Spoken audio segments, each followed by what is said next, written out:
are you eyeing? The no poems.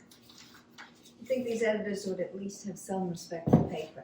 It's one thing if they don't want my poems, but to send them back all wrinkled, it's rude. One of them even added a note. Your description of soap bubbles in sunlight is nice, but meaningless. Meaningless? This guy wouldn't know a metaphor if it hit him over the head. Then he had the nerve to say, do you know Allen Ginsberg's poem, Howl? Send us something like that. Honestly. What happened to the baked ham? There was half a ham in here yesterday. I gave it to the baby. Why? I needed room for my novel. A man should not come home and find his wife ironing poems. He should not find her manuscript in the refrigerator instead of the baked ham. What am I supposed to eat? You can order something. To a freezer so you could put that stuff in it. There's no more room in the freezer, and it's not stuff. This is the first draft of my novel. Bucky was a baby when I wrote it. I realized today I gotta protect everything I've written, not just the poems. Do they really need protecting? If the house burns down, I don't want to lose my word. This house isn't going to burn down. We know not what tomorrow may bring. I can't eat your novel for supper. There's Swanson's in the freezer. Or we could go out. I'm tired of going out. My mother always made a nice supper. How lovely. Your mother wasn't an artist. Life of the artist is different. You still don't understand that. If you had something to show for your artist life, maybe I would. I know you were named North Georgia Poet of the Year and you got a poem published. But what else? Here.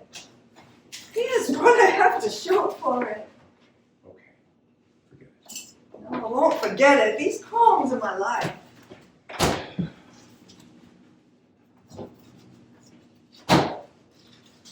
I can remember a time when you ironed my shirts. Laundry does a much better job of your shirts than I ever did. Didn't give it a thought back then, but now, made me feel taken care of.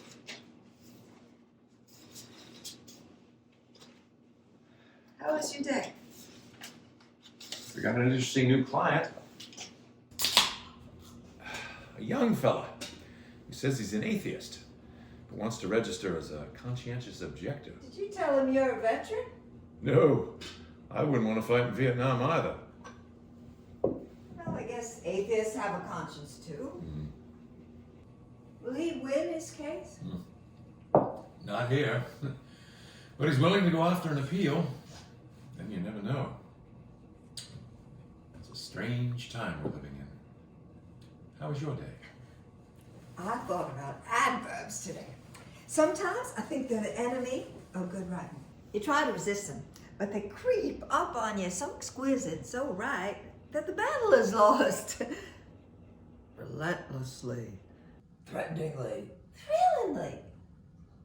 Sometimes I wish adverbs didn't exist.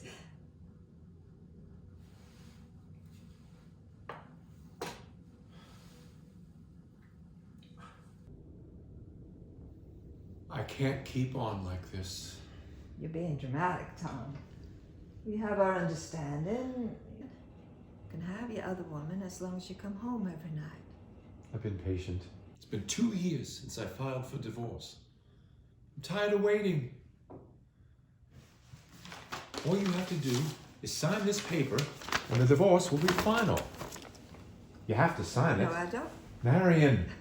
Tom, take the long view. Right now you're unhappy, but you think changing wives is going to make you happy. Don't be so short-sighted. We got married in college. Way too young. Look at the life we created. 29 years together. 2 wonderful children. We're part of the community. You're a deacon, a mason. I run the Writers Club. We're recognized, respected, a highly respected family.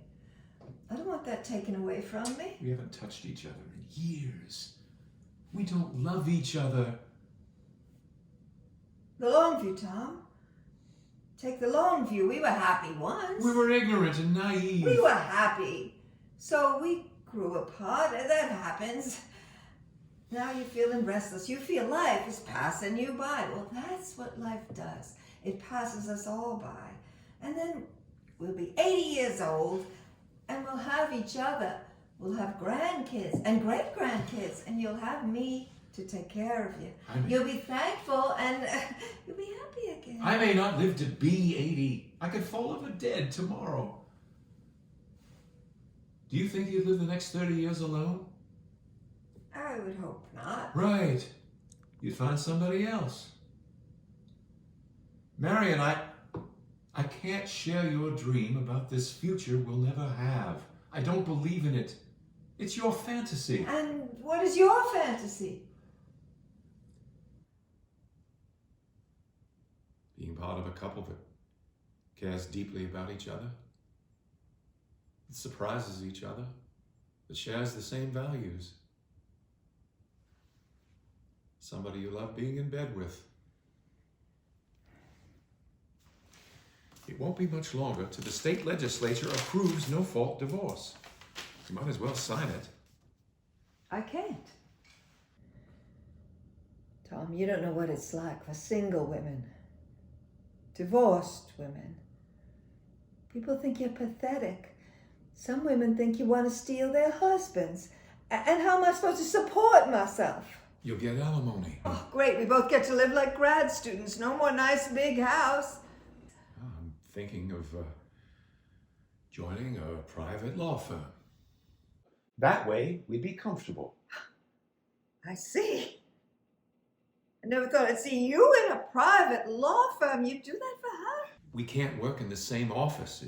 It's easier for me to get another job. Are you going to marry her? I don't know that she'll have me.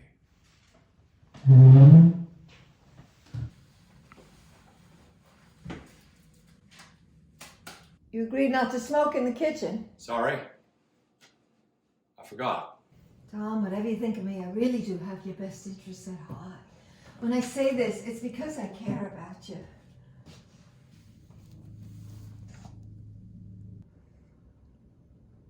You can't marry a colored woman. It's been legal for 2 years now. The law has nothing to do with it. We're still in Georgia. No one will speak to you again. Maybe, maybe not. Atlanta's becoming a big city. All kinds of people are moving here. People who care nothing about country clubs and SEC football and church on Sunday. It will be a different sort of person, but plenty will speak to me. And you seem to think it's all my choice. It's really her decision. And I'm not sure she's willing to take a chance with me. You've been seduced, Tom. Blinded. Blinded by the thrill, the glory of this civil rights work. You feel heroic, the white knight rescuing. Well, I guess it's not a fair lady. I should be the fair lady. I should be sequestered in a tower high in the clouds, guarded by a fire-breathing dragon, waiting for the hero to liberate me. It sounds impossible, but it's not. Not really. Are you done? This is not the life I expected. I dreaded being a rich lawyer's wife. The bridge parties, the junior league, the tennis clubs. When you decided not to join your father's law firm, I was so happy and so relieved. And I admired you. Working for the Justice Department was honorable, admirable, and we'd have a good life and I wouldn't have to be the perfect wife. You would have been fine in the junior league. You really don't know me by now, do you? What do they know about poetry, about art, about all that matters to me? Your signature. I can't.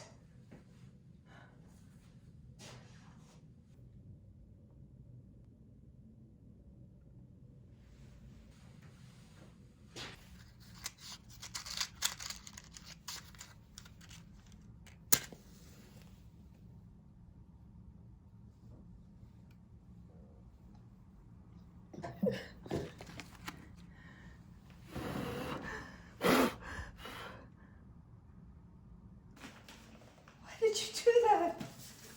I think you know why. These poems mean everything to me. I don't want to be married to a man who destroys art.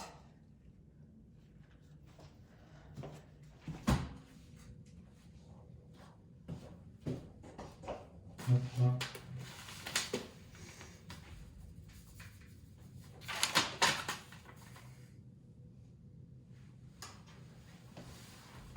you.